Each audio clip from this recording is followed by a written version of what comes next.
Welcome to Off the Record, talking real estate with Joe and Makayla. If you're interested in the Portland, Oregon real estate market and want the unvarnished inside scoop, you've come to the right place. Thanks for giving us a listen. Okay, everyone. Thanks for joining the show. Hi, Makayla Mast. Hi, Joe Wrightsick. How are you? I'm good. How about yourself? I'm doing well. Thank you. Happy to be here. Happy to be here.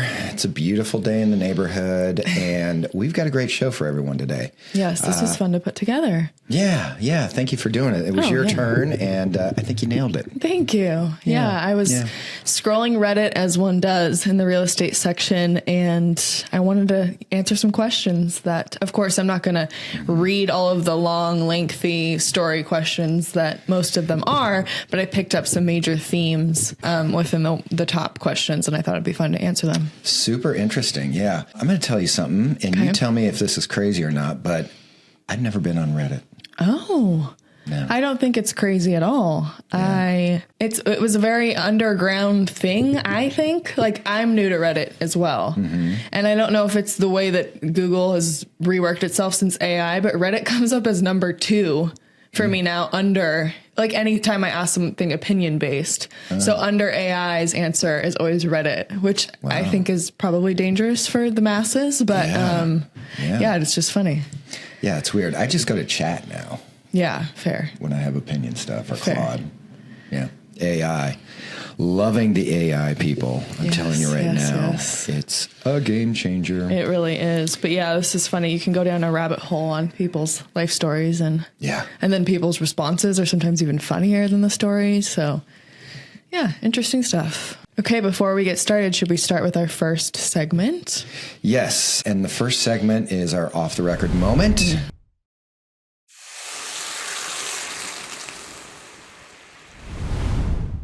Either a bug or a confession or what?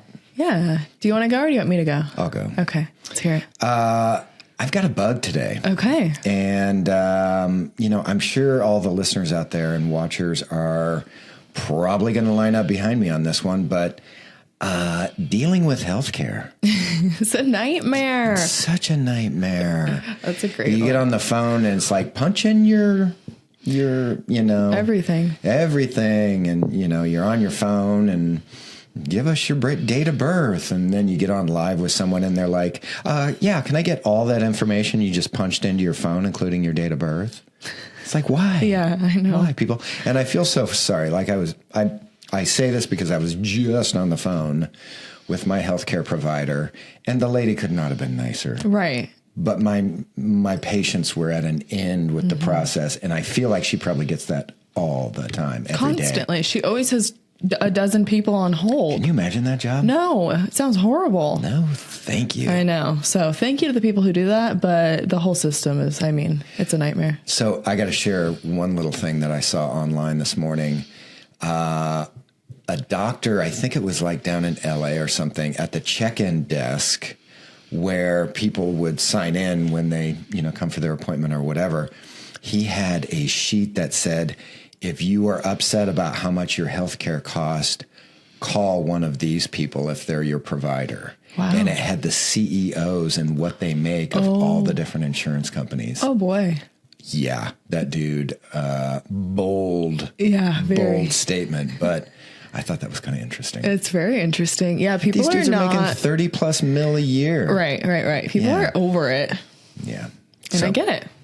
That's funny. I have a pretty big theme. I also have a bug today. Okay, all right. It's funny. We either we're like, there's nothing wrong in the world. I can't think of one off the record moment. And then some days we're like ready to list it out. Unload. My bug, again, big common theme here, is scammers.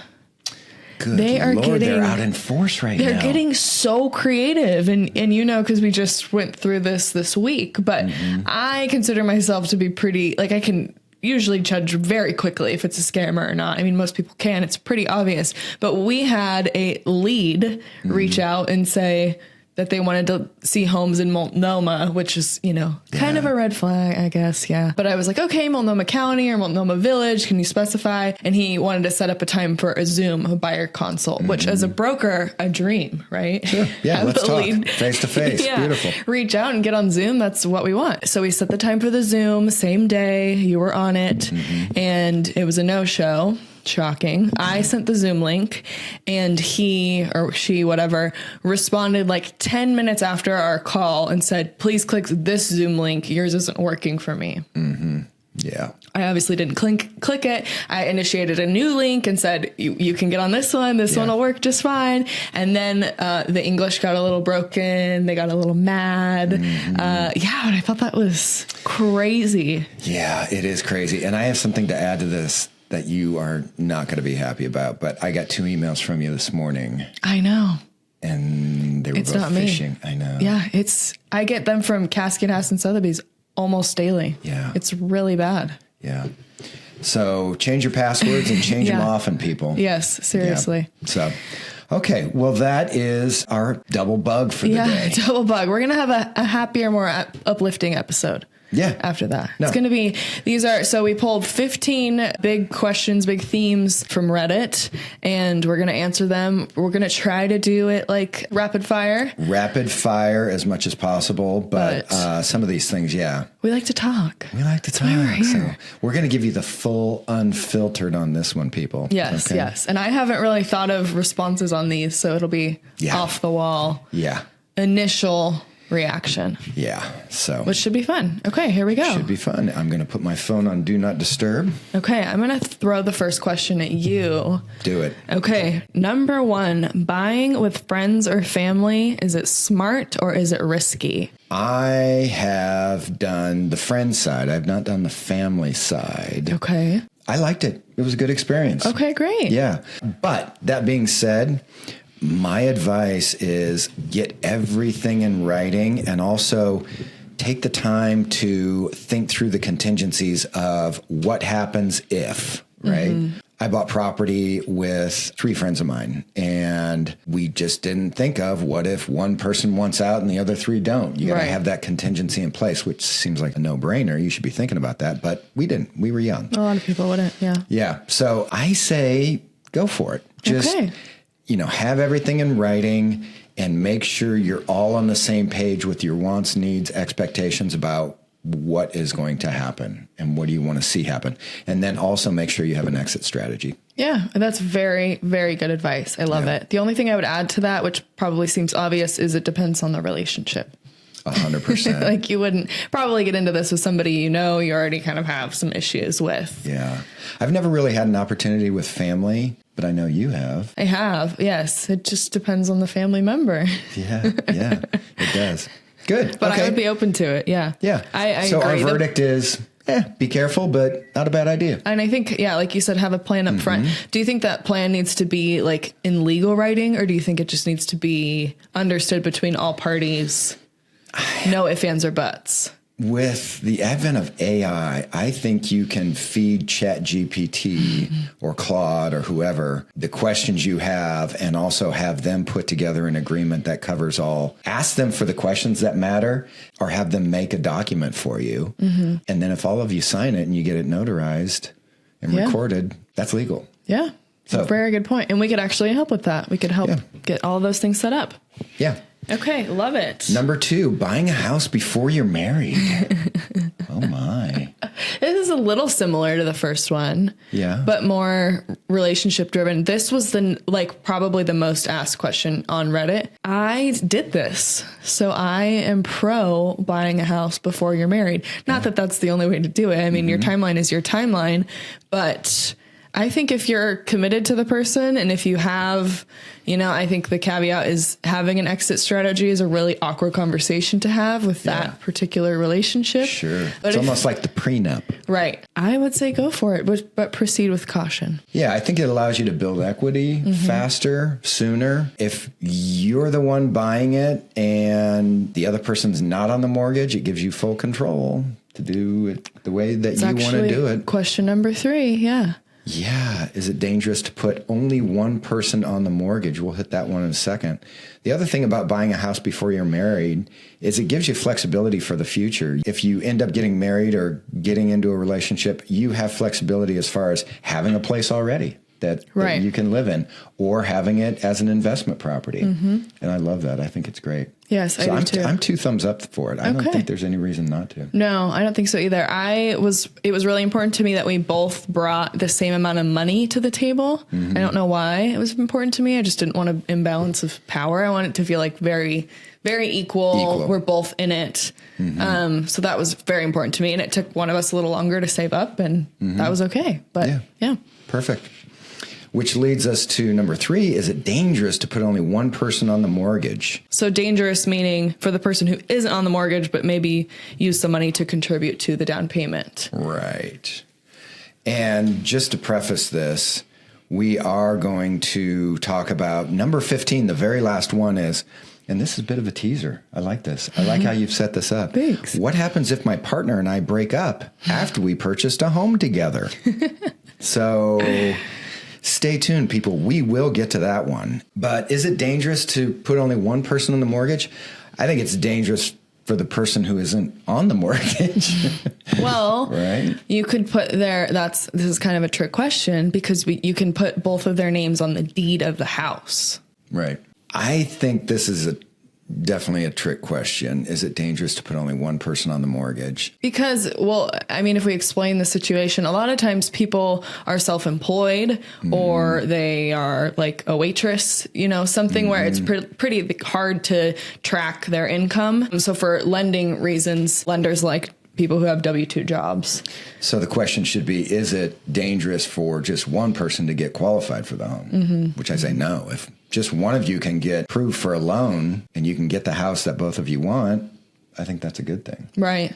But then if person 2 who isn't on the mortgage decides that they don't want to help contribute to the mortgage payment anymore, then that person's on the hook. Should parents co-sign for their kids in this market? I think. Look at Reddit. Oh, I know. So cute. That was a big one as well. A lot of frantic parents. Frantic parents as in, should I do this or is this going to be a hot mess? Right. Oh, okay. Yeah. What do you think? I think this really depends on their financial situation. I think if parents are going to be cutting it close and their debt to income ratio is going to be a little dicey by co-signing on this for your children, I don't know. That would give me a lot of pause. Yeah. Remember, parents, you are then 100% responsible for this. You are on the line. And, if you're looking to buy a property yourself, a second home or something like that, this will impact your borrowing power and your credit for that matter. Right. So if you're in your forever home and you're set up and you feel comfortable, then I would say yes. But I think it probably just depends on your kid, and you're going to know your kid. You're going to know whether they're going to pony up every month and be responsible. The times that I've seen this work is instead of co-signing, why not gift? Well, because it's a lot of times not a down payment problem. It's an income problem. True. Yeah. I don't know. I think you got to be really careful with this one. I think the stress of, we co-signed and bought our son a house and now he's lost his job and. Right. Yeah. Because then they're always going to have a fallback. Yeah. And that is you. That is you. Okay. A little bit undecided on that one. A little bit undecided. Probably leaning towards a no. Proceed with caution would be my recommendation. Yes. Okay. What about number 5? Okay. Buying a duplex with your sibling, is this a wealth hack or potential for a family feud? Yeah, I didn't understand this one. Are we talking about buying it as a true investment or buying it as in one sibling's going to live on one side and the other sibling's going to live on the other side? The question that I saw most frequently was siblings wanting to buy a duplex and they each live in it. Oh, I love that. Yeah. I think that's great. I think it could be great. It depends on where you're at in your life. If you want to have a move up home, if you think this is a temporary home for you, then you need an exit strategy that's similar to or exactly the same as your siblings next door, right? If sibling wants to stay there forever and you're going to want out, that's going to be impossible because then you're going to have to save up for a down payment again for house number 2 or pull a HELOC on the home, and that might get... This goes back to question 1. Right. Just be prepared for all contingencies and think it through and have open conversations about what the expectations are and what you want to get out of this and how long you think you're going to be there and what the exit looks like, all that type of stuff. So I think it's a great idea. It's a great wealth hack. The thing I would say about it is we've actually had a bunch of people approach us, and there just aren't that many duplexes available. No, there aren't. Very few. It's a really hard hunt. It's a hard hunt, but yeah. At least right now. Yeah. Who knows? And I don't know if they're building more or not. I don't know either. I haven't really seen any coming out of the ground. Okay. Anyways, number 6, should you drain your savings to buy a house? Oh, Reddit. Look at you. The people of Reddit. Yeah, the people of Reddit. No. No. Absolutely not. No. Please don't do that. No. You want to have your emergency fund. Right. Of, 6 months or 12 months or whatever you feel comfortable with. But no. Don't go broke. Don't go house poor. No. And what does a lender want to see? Because they want to see your down payment plus. They don't want to wipe you clean, of course. They want to make sure you still have 2 months of your mortgage in your savings. But it's not. That's the bare minimum. It's bare minimum, but that's all they look for. Right. So while a lender is, of course, a good lender is looking out for your best interests, there's not a lot of guidelines there. So yeah, I would say be very conservative. Yeah, I think that's a no. Yeah. That's pretty straightforward. Yeah. Number 7, is it dumb to put only 3% down, Makayla? No, I don't think so. Absolutely not. Okay, not dumb at all. I mean, we have so many buyers who do this. Yes. And if you have more money to put down, that's great. But look at the cost time benefit of if I put down 2% more to get to 5% or 7% more to get to 10%, is that going to improve your rate enough where you keeping that money would make you less money over the long term than putting the bigger down payment down? Right. Those are the numbers you have to crunch. Now, if it gets to 3% versus 20% down, then I think it gets, you're going to get a much better rate at 20% down. You're going to have a smaller payment, then the numbers get very interesting. Right. But as far as 3 versus 5 and 10%, I think most lenders are going to tell you go for 3. Right. The change in save that rate money is not going to be negligible. Right. And by change in rate, you're getting at their monthly payment. Right. Yeah. So easy one. Number 8. You want to read that one? I love this one. Okay. Should I drain my 401k for a down payment? This is a very big one. And I've had a client do this actually. My personal opinion is no. Okay. I don't think so. Once again, the opportunity cost lost and the taxes and penalties and weakening your safety net and impacting your retirement, I don't think it's worth it. But I think a smarter move would be to take a loan against your 401k, which you can absolutely do. Love that idea. Yeah. And that allows you to pay no taxes or penalties.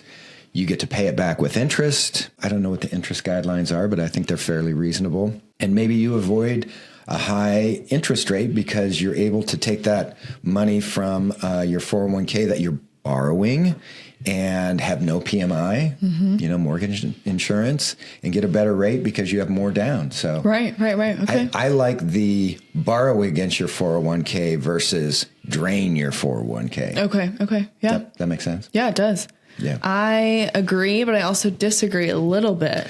Ooh, bum, bum, bum. I think it depends on your age. I think if you are fresh out of college, 20s, and you get an awesome corporate job that gives you a great 401k package right off the bat, and you know you're going to be working for 25 more years, and you have that long to save up for your retirement, you're taking, maybe 3% down payment out, which would probably be what your 401k is, maybe more. I don't think it's a bad thing. I think you bring up a good point. Because then they're investing in a home. It's just a different avenue. And yes, they're wiped clean with their 401k, which sucks. But if you're 27, you have some time. Yeah, and the taxes and penalties are not going to be that much. Right. Huh. Interesting. Very good point, Makayla. Thank you. I stand corrected. No, I think yours is... I think you make a good... We're both coming at it from different perspectives. Yes. Yeah. Phases of life. Okay. Yeah. I kind of feel like we've answered this one. It's going to be straightforward, but we got to read it anyways. Is it smart to be house poor if it gets you in the market? No. No, don't be house poor. No. It's never worth it. Well, I mean... I suppose there's certain life situations where you got to have a roof over your head and maybe there's nothing to rent. Yeah. Maybe, who knows what the situation is. I'm sure someone on Reddit could come up with a situation where it's like, okay, go for it. But maybe they're in college. They know they're going to get an advanced degree that's going to pay them significantly more within the next year or two. Yeah, I don't see that often. That happens. Really?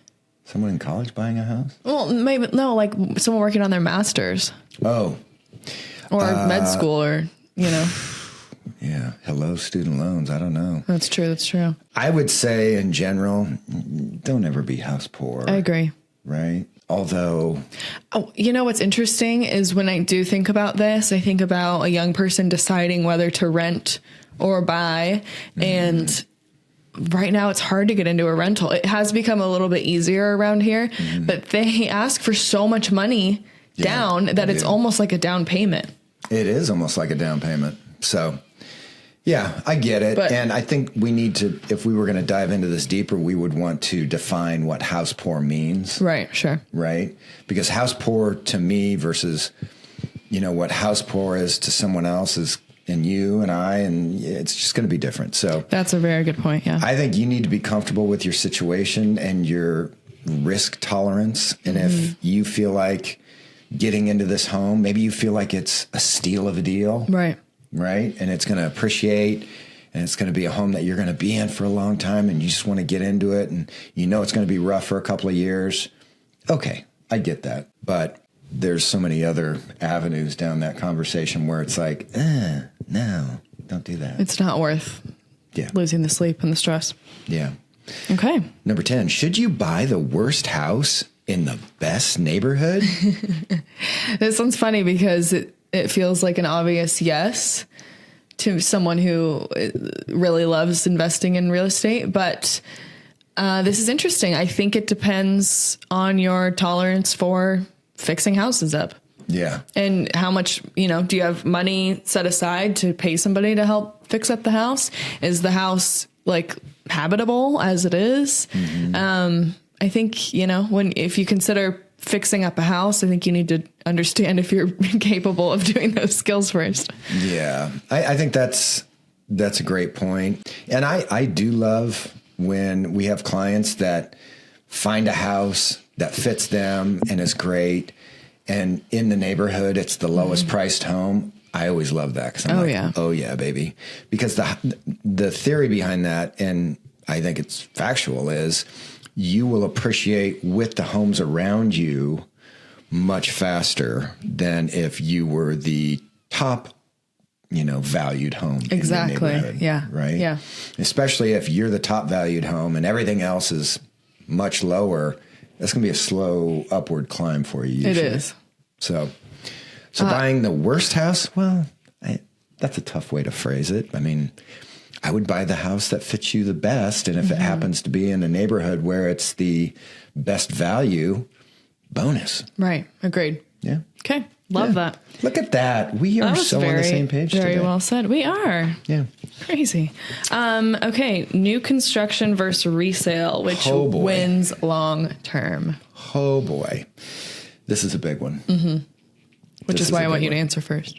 Oh, really? Okay. There's so many pros and cons, right? So the new construction is, lower maintenance, obviously, energy efficient, modern layouts. A lot of times, especially in this market right now, a lot of builder incentives. Maybe a 1 year home warranty. Yep, 1 year home warranty. And it's brand new. Yeah. And you don't have to worry about anything, theoretically. But there's slower, earlier appreciation, higher upfront cost to get into it.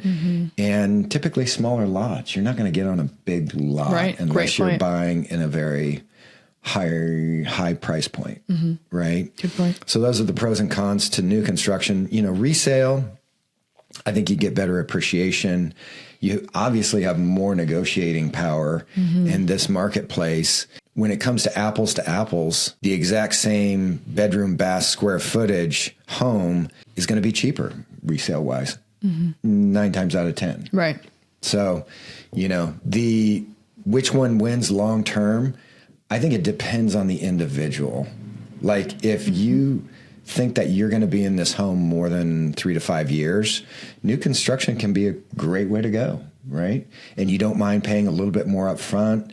You get the home that you want with the upgrades and all those type of things. But if you want to buy the most house for the payment you're comfortable with, resale is going to be the way to go. Yeah, agreed completely. Yeah. I would add that if you're considering moving after you buy new construction, probably try to be there closer to 5 years to make sure you get a better return. 5 to 7 years is what we recommend. But yeah, I agree with all of those points. I think that's very well said. Yeah. I don't think I have anything to add. No, good.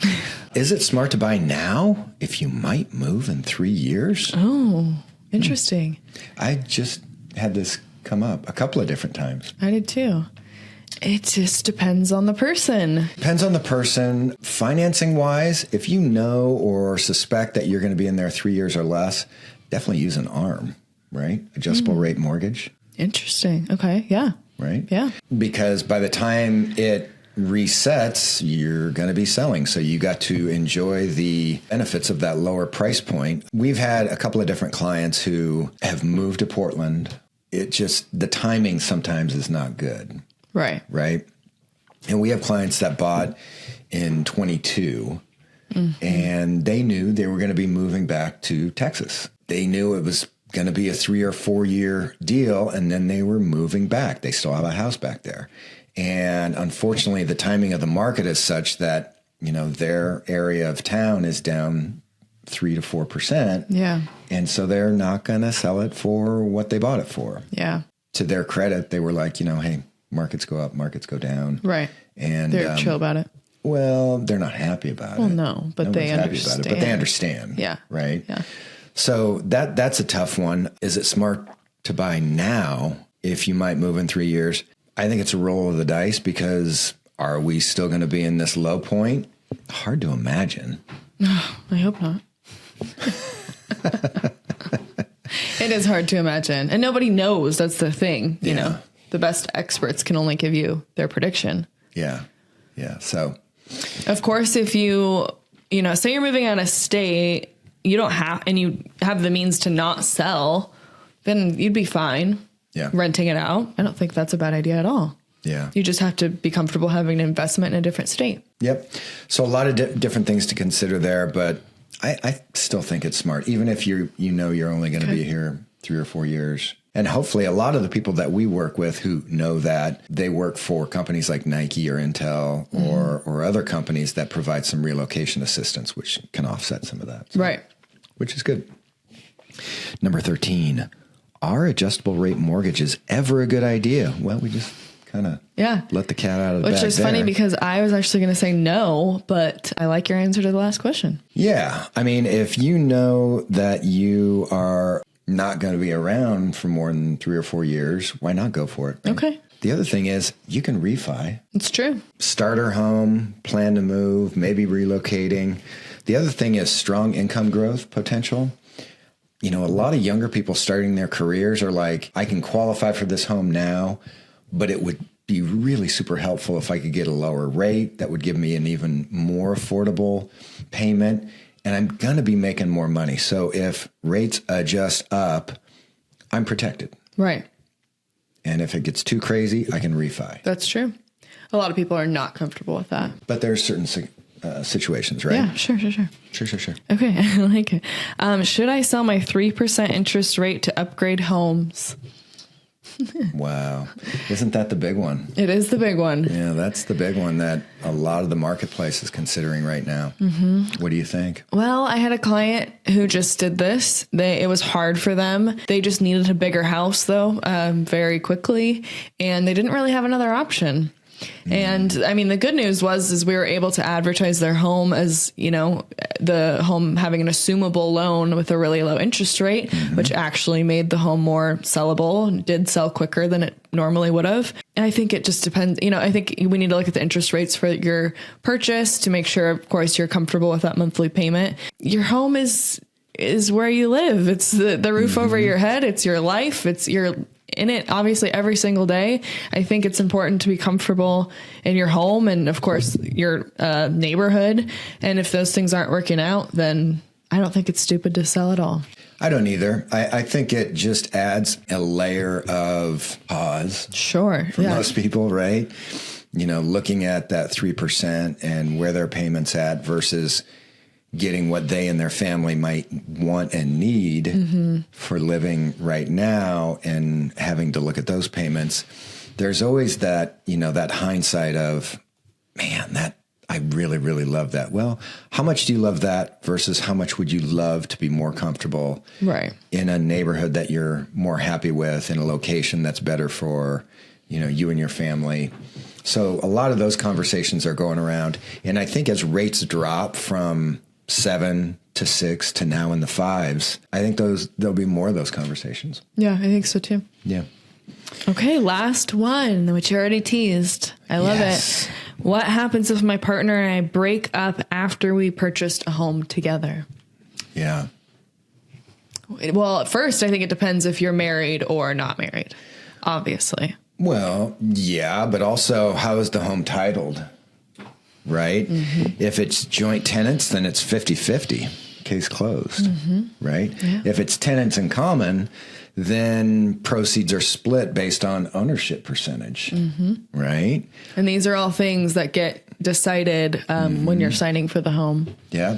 And if there's only one person on the mortgage, like we talked about, then that owner is legally entitled to 100%. That being said, the non-owner may still have a claim if they contributed to down payment, paid towards the mortgage, or paid towards any significant upgrades or improvements. Oh, that would be such an ugly sport. Have you seen The War of the Roses? No. Oh, yes. Yeah, it's a good movie. Was it Money Trap or something like that? Oh, I haven't seen that one. Anyways, a couple of different movies touch on this whole scenario, but there's a lot of different ways. You can do a buyout. Right? You can buy the other person out. You can sell it and split it. Or the really crazy way to go, in my opinion, is one person stays, the other person moves on with an agreement that they're going to refinance it at some point and, buy out the person that's moving out or refi when the person that's staying can afford to do so. Life is crazy sometimes, and people get into situations where it's just not easy, right? Right. And I think there's more and more people these days, and that's sad and unfortunate. And so hard decisions have to be made. But, first it depends on how the home is titled. And then second, who's been contributing, who hasn't. And then third, how are you going to exit out of that, and what makes sense to both parties? And sometimes the dreaded lawyers get involved. Right. I would think if it was any breakup situation and things got ugly, you pretty much have to have lawyers involved. Maybe. I mean, if you can't come to an agreement. Yeah. Yeah. So sad. Eesh. Yeah. I know. Kind of a sad one to end on. Wah, wah. Yeah. But we're going to end with my favorite segment, which is sharing something that we are loving. Ooh. It can be real estate related or not real estate related. I'm going non-real estate related. I guess I'll start this. Okay, thanks. This segment. I'm going with good sleep, people. And I'm with you. I only I'm old. In the last 5-6 years, have really started thinking more about my sleep patterns. And you and I both have Oura rings. Yes, we're obsessed with our We're sleep obsessed scores. with our sleep scores. 91 last night, by the way. I got a 93. Yeah, well. I'm like a professional sleeper right now. It's pretty much my biggest job. My wife is Olympic level sleeping. She can sleep at the drop of a hat. She really can. It's You've almost seen her in alarming. action. Yeah. Yeah, it is alarming. And Okay. she'll just say it. She's on the couch sitting up doing, computer work or whatever. And she's like, okay, I'm just going to fall over for a minute. And before she hits the couch, she's asleep. I kid you not. It's insane. I envy those people who can sleep on an airplane. It's such a gift. It's a talent, really. It is such a gift. But I got a great night's sleep last night. And on the way over here, I was just like, you know what? This should be mandatory for days that we pod, that I get a good night's sleep because I just feel so much better. Yeah. Yeah. So, I love it. I'm glad you got a good night's rest. I hope we can keep it up. Did you have a 93, mind you, but well, I take a Unisom. Do you take any measures? Oh, dude, I am into better living through better pharmaceuticals. You know it. You know it. I do know it. I've got. So you're loving sleep pharmaceuticals. Yes, but I try to mix it up and also make sure there's nights where I'm just on my own. Recently, I've been nipped in the butt by that, though. Yeah. I'm like, oh, yeah. So I have my little, I'm old. I have my little pill thing. Mm-hmm. I think everyone should have a pill thing. Supplements are important. So my nighttime pill thing, there's certain days of the week where I'm like, no, I'm not going to do any sleep aids just to, just to make sure I can still do it. Well, yeah, give the body a break. Yeah, sure. And I think it was Saturday night, I was like, oh, okay, no sleep aid tonight. Woke up at 3. Yeah. Wide awake. Oh, that's the worst. And you're like, why then not if just you take it at 3, you're like, okay, zombie day, here I come. Yeah, then there's no point. But then you're still going to have a zombie day if you're up past 3 or after. True. I got up. I read that you're supposed to get up and walk around a little bit and do some stuff. Okay. And my dogs look at me like, what are you doing, dude? Yeah. This is when we rest. Dad, go back to bed. That's so funny. So I actually heard on one of our podcasts that we like listening to, Smartless, the Huberman episode he was just on. Did you listen to that one? Not yet. He said that you're not supposed to fight it. Like if you can't fall back asleep, I think he said under 30 minutes, then you should just get up and do stuff.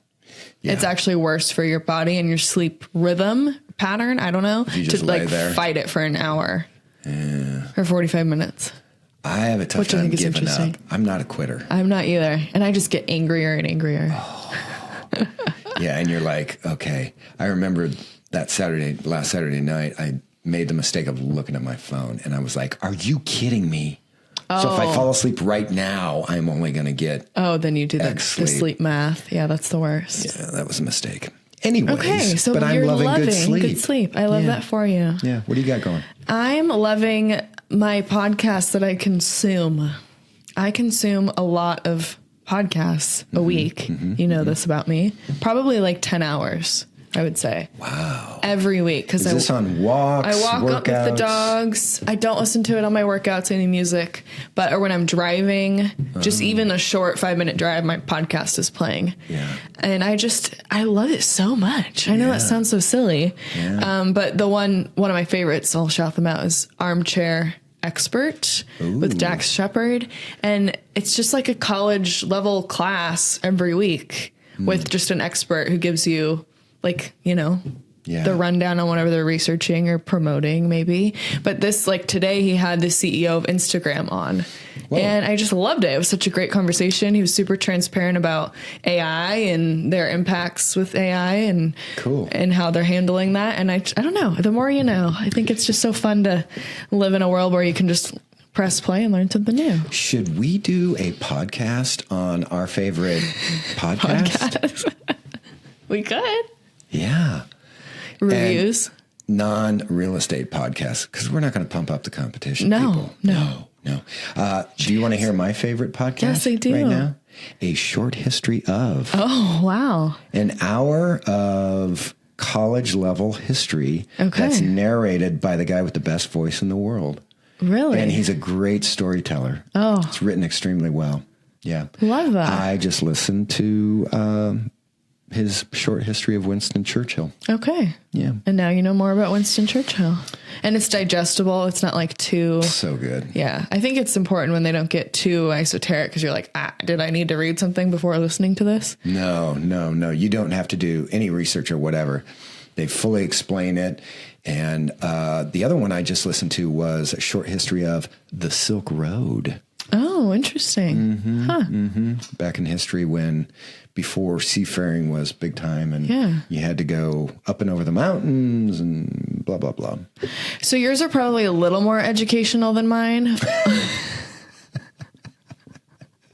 I'm not listening to a short history of algebra or anything like that. Okay, but one of the ones that I love is it's like pop culture. It's dumb. Yeah. But it's just, I don't know. Well, I love Smartless. Mindless. Some of those. Yeah, I love Smartless too. Smartless is like, your little window into TMZ and all these guys' lives. Yes. All the it is. celebrities and whatnot. It's just funny how things change. How you consume those things changes. I love Bateman. I know. Stephanie and I are big Bateman fans. You remind me of Bateman, and I've told you that before. Similar cadence. Take it as a compliment. And vibe. You know what I'm saying? So, yeah. Okay. Wow. Tangent. Where were we? Huge tangent. Sorry, people. Thank you for listening. Yeah, thank you for listening. And if you want the show notes from this, we've got some good notes on the questions and whatever else we want to throw in there. You can go to liveportland.com, livportland.com, and click on podcast, and away you go. This is the new Live Portland, by the way. We're faster. Better. More content. And it's a good read on the web. It is. Check it out. And don't forget we're on YouTube as well. Yeah. Thanks, folks. Have a great day. Okay. Bye. Bye. Thanks for joining us today. If you're interested in finding out more about Joe, myself, or the Live Portland team, you can go to liveportland.com. Thanks for giving us a listen, and see you next time on the Off the Record podcast.